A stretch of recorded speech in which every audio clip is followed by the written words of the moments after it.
Okay, so the last thing that I wanted to do here for 2.1 was just to kind of wrap things up and give you a good overview of what it is that we just did here on number 10. So if we go back to our original function was y equals x squared minus 4x. So what I did was I went ahead and graphed that in a graphing program that I have here on my computer, and I will tell you about this program here in just a second. So I went ahead and graphed it, and then what we did was we found the tangent line at the point 1, negative 3. So if we look at that graph at 1, negative 3, and we think, okay, if I took that one point right there and I extended that part of the graph out to an infinite line, what would that line look like? That's what the tangent line is. So the tangent line is basically going to go right by the graph at that point, mimic the slope, barely touch the graph, and go on.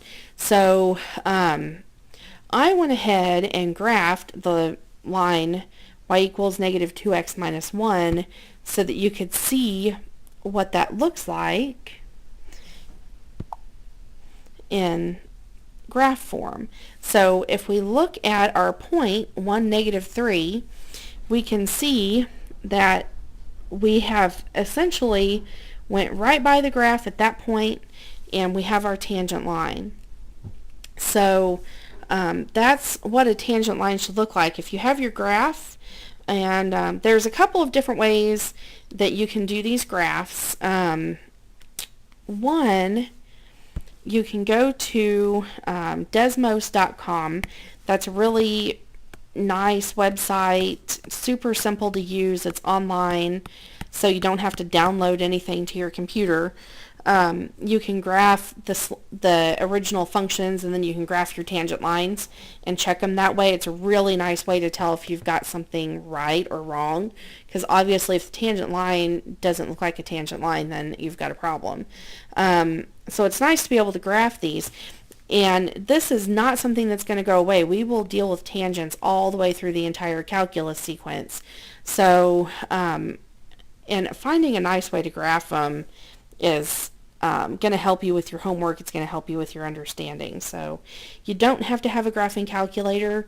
I think that for the most part, the computer programs have come so far that the graphing calculators are starting to fall behind a little bit. I think putting an app on your telephone would work also. There's some nice apps. The program that I was using on my computer is called Graphmatica, and you can find it at graphmatica.com, and he has a laundry list of different formats for Graphmatica. So I have it on my Mac, I have it on my Windows computer. You can also put it on your phone or your iPad. I think that he has it for Android phones now as well. I can't remember if he finally got that up and running or not. But if you have, I'm going to go ahead and clear this screen here really quick. So if I clear this, I go back to my original graph, and we graph that here. The one thing that I like about the computer form of Graphmatica is it has calculus tools, and I think that that's probably going to be just almost out of your viewing window for the video. But we have calculus tools, and we can actually draw different things. So we can draw tangents. So if I go back to this and I select, okay, I want to draw my tangent right there. I don't know if it's going to let me do it. I think I lost it.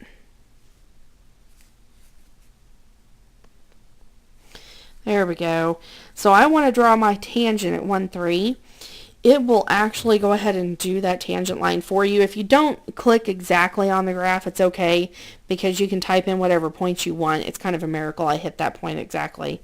But you can see it gave me my tangent here automatically. So kind of a nice thing that Graphmatica will do for you, but you do have to have it, the computer version of it up.